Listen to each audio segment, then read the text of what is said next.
County Library investigating the 28 slaves who escaped from Boone County, Kentucky and Petersburg all the way up to Windsor.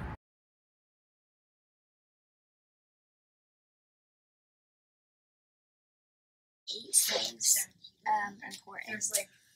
They are important for a couple of reasons. So it's a big group of people. If you think about like your class at school, it's about that many people as an average size classroom, right?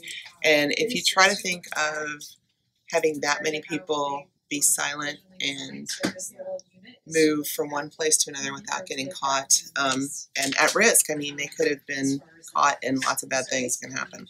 And so they were important because of the size of the group, but they were also important because their escape was so successful, and that was during a time when enslaved people were trying to get to freedom in a lot greater numbers, so there were more patrollers and more people trying to catch them.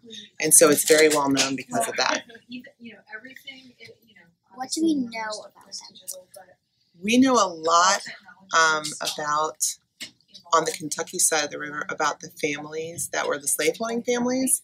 And what happened was when families married each other, like if someone from this family married someone from this family, then the enslaved people also sort of got scattered around throughout these different connected families.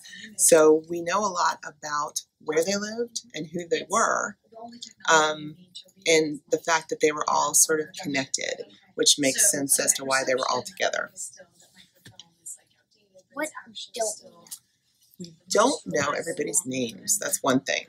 We have an idea about a lot of the names, but in some cases, people did change their names, and in other cases, they were called a name that they didn't prefer.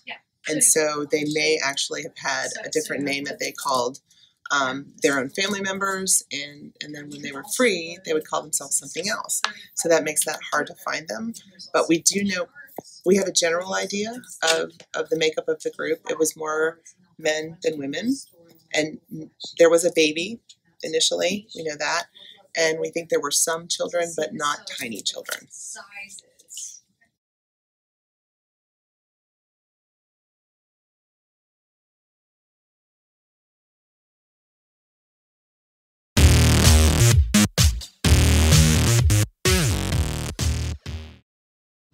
And here we are at the Ohio River, where slaves would cross over to Indiana to their freedom.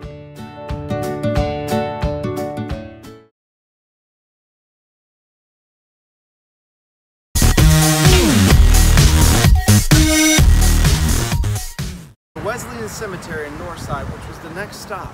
As they left Petersburg and went near Lawrenceburg, Indiana, they floated down the Ohio River and into the Mill Creek. With the help of an African-American merchant and Levi Kaufman from the Underground Railroad, they were able to secure clothing that looked as if they were part of a funeral, which indeed they were. A baby died on the trip, was buried here, and used this as a way to get up the road on Hamilton Avenue closer to the road to freedom.